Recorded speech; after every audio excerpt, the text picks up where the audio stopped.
The period of state-mandated national grieving may have come to a close, but apparently Republicans still have to keep their obscure and dangerous beliefs a secret.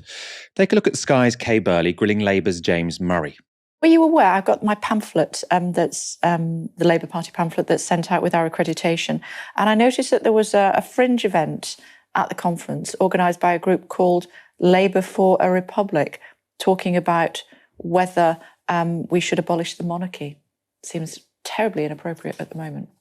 Well, the fringe events are not organised by the Labour Party or endorsed by the Labour Party. That's not the view of the Labour Party front bench. That's not the view of myself or Keir Starmer. Present circumstances.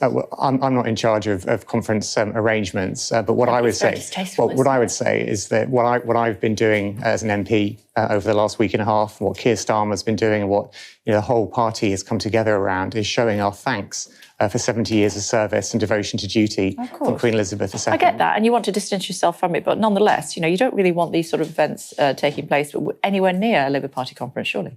Well, as I said, fringe events are not organised or endorsed by the party. What's important is that we're going to sing the national anthem at conference. We're going to make clear that we were part of that unity coming together across the country and giving thanks for the life of Queen Elizabeth II. What's important is that we're going to sing the national anthem at Labour Party conference. Is clearly, that is what's important right now. But I mean, how ridiculous was that line of questioning, right? We have a new king. Someone has just become the new king. We now have a King Charles instead of a Queen Elizabeth. If there was ever an appropriate time to talk about whether it's appropriate to be a monarchy or whether or not we should become a republic, it's now. It's the transition between one monarch and the other is the obvious time where we might have this discussion. Oh, do we really want a monarchy? Are we really into this whole hereditary succession thing, right? But apparently, we're not in the period of national mourning anymore. Apparently, we are still not allowed to discuss republicanism.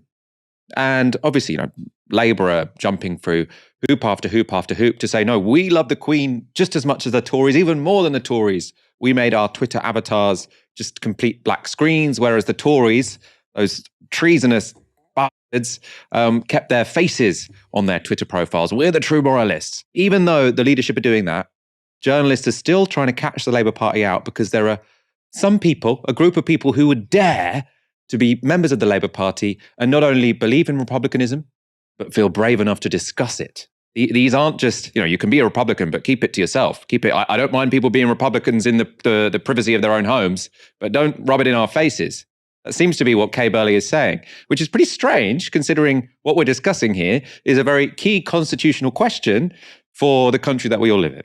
Now that things have somewhat settled down, I think we really need to get real about what the hell has just gone on in this country.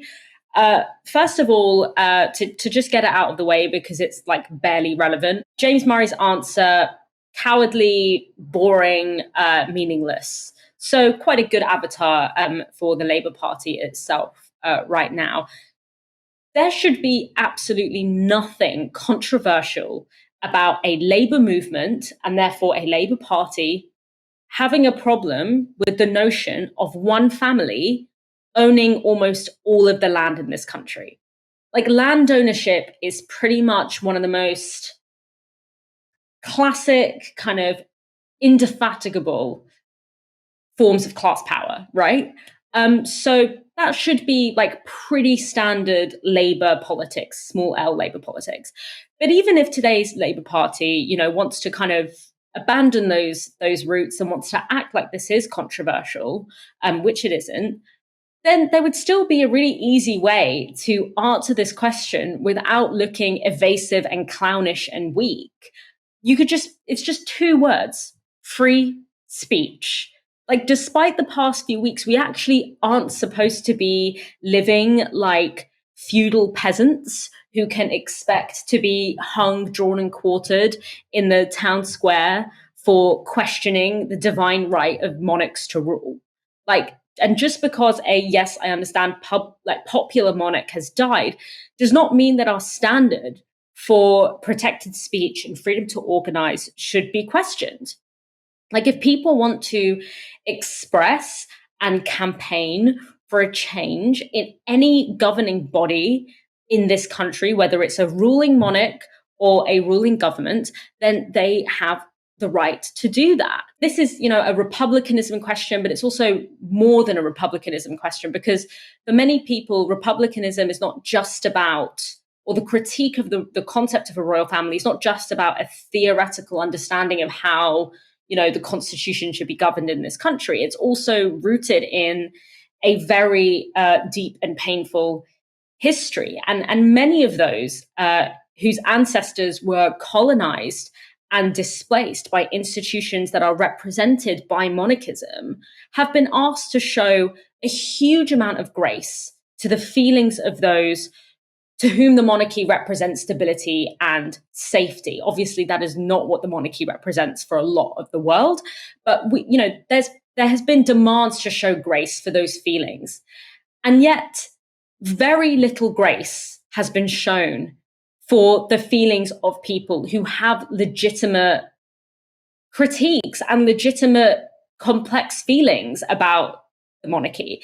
Very little grace has been shown to that. And I think that we should always remember this moment for that reason when we talk about things like culture wars and freedom of speech and identity politics, and who actually holds real power, not imagined or caricatured power, but real power when it comes to those debates. But secondly, what really worries me about, the tenor of that line of questioning is that, yes, there's been a sense of destabilization and a sense of grief that many people have experienced with the death of Queen Elizabeth. But I worry that this is now becoming a moment where the ability to dissent and the ability to be disgruntled with those who hold power in this country and the way that power is being wielded, and to question how power is distributed in this country, that right is being strangled at a time when there is real and legitimate grief to be had with the political and economic order that we are living under.